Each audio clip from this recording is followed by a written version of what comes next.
again to the continuation of the Shadowboxing series. And this time, this video, we're actually going to talk about the offensive setups. And for those of you who have not watched the past videos about the Shadowboxing series, please do so, since we've actually broken down almost per video on how to actually practice shadowboxing, especially if you haven't practiced or experienced doing shadowboxing before. And that includes all of the footwork that has been taught there and the stances and whatnot. So watch those first so that you'll be able to actually understand what I'm explaining in this video, since I'm actually going to gather most of my information from the past videos that we have made. And so for those of you who have already watched the videos and hopefully have practiced some form of shadowboxing or have actually done some drills, you have noticed that these past few videos I've actually showed to you mostly defensive setups. And what I mean by defensive setups is, let's say I'm in a fighting stance, like so, and then my opponent tries to attack me, I evade. I'm offline or off-center from my opponent's line of attack, and theoretically, or assuming that my opponent has actually entirely missed me, or at least missed me by 1 to 2 inches, enough for me to actually reposition myself so that I can actually counterattack. But we know that shadowboxing is not entirely doing defensive positions or defensive moves. So shadowboxing also practices you, the user or martial artist, in this case in karate, or if you're actually practicing Arnis for the upcoming Arnis Kumite or Arnis Sparring competition, this is also for you. We know that we need to actually practice the offensive portion of it as well. So this video is actually going to cover that. It's the same. Our main basis is actually going to come from our fighting stance, always. Whether you're holding a stick, like so, or you're just doing your normal kumite, you always go to your fighting stances. And this is when you're sparring or doing shadowboxing. It's entirely different when you're practicing for a self-defense scenario, which is going to be another video entirely. But for now, we're actually going to practice shadowboxing on the offensive end this time. So we're in fighting stance. And most of us know that we can actually evade doing this, or go forward and backward, right? The offensive, as you all know, will actually focus more on the forward aspect. So if I do it here on the side view, we all know that when we do this, we're actually pushing our opponent, hopefully backward, giving our intent that we're actually going to attack them. So we can actually do like so, or side, right? So once you step here, are actually on a side stance, so your body is entirely horizontal against your opponent. So if I'm going to show it here, it's going to be like that. Or if I go off to the center, my opponent is at least 30 degrees away from my left side, since this is my left. And then he or she is vital for an opening for me to actually do a hit. So that's one way, since we're actually moving forward. But another way is to actually do what Kung Lee does a lot of times. As you all know, or if you haven't known yet, Kung Lee is a Sanshou champion and has held a lot of Sanshou title belts already, and is very well known when it comes to doing kicks, especially in his UFC days, Ultimate Fighting Championship days, the MMA days. And one of his famous fights would be against Ken Shamrock, if I recall. And one of his favorite moves, when it actually comes to instigating the offense, is doing this. See? A lead side kick. Now, you may wonder, how can you do that if you're actually doing that kind of move from this fighting stance? Because when you actually just lift your kick and do the side kick like that, you're not actually gaining much reach.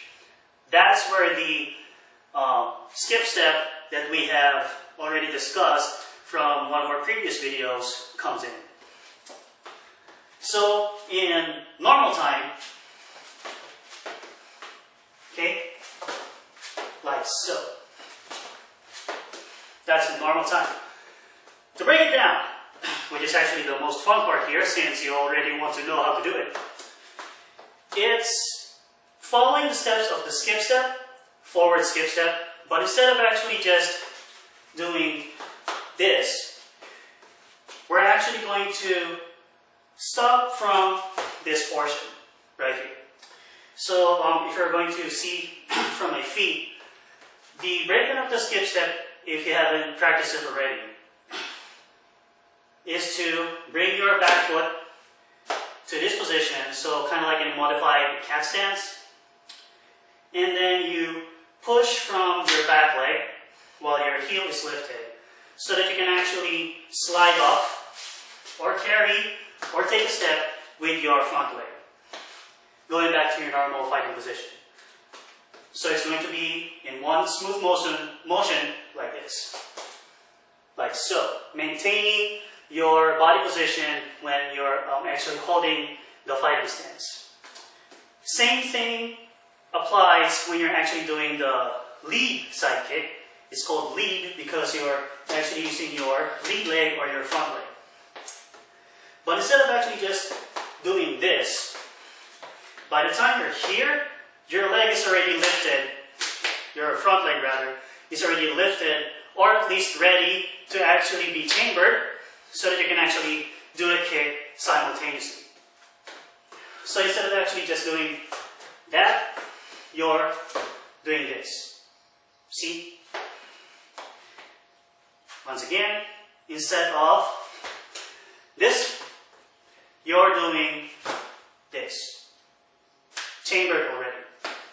Now, from that chambered position, you can actually choose to either do the side kick, that is usually done by Kong Lee, or you can actually do the lead roundhouse, which is actually sometimes a lot easier since you're not actually going to torque your upper body so that you can actually do a side kick.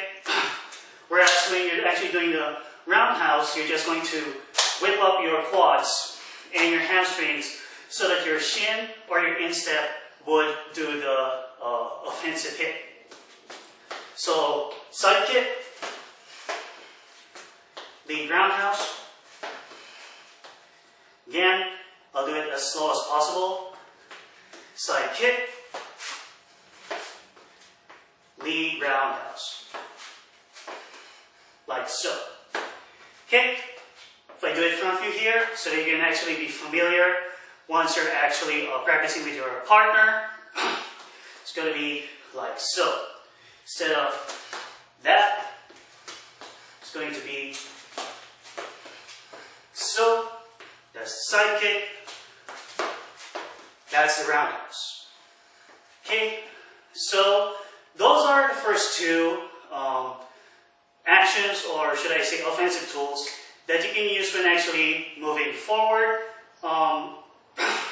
applying, or actually mixing with the front skip step, so that your sparring partner, or in this case your opponent, when you're in a competition, would actually try to guess on what you are actually going to do, so that they're actually not going to counter you as much as they want.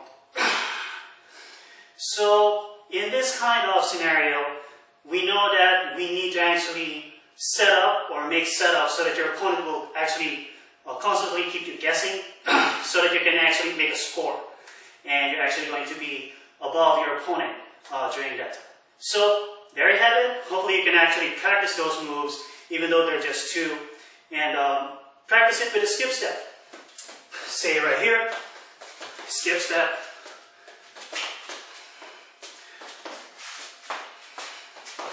Like so. And if your opponent has actually caught on with your skip step, and your opponent tries to counter, you counter back. Your opponent tries to go to this side, which is actually mostly your weak side, catch you with your lead roundhouse.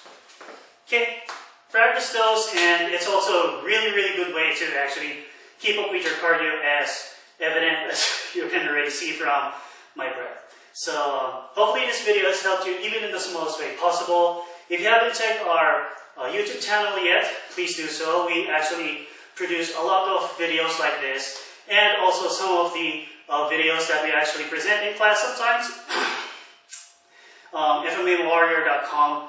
And if you haven't checked that website yet, please do so. We produce a lot of videos like this, and if you haven't checked out our dojo yet, come visit us.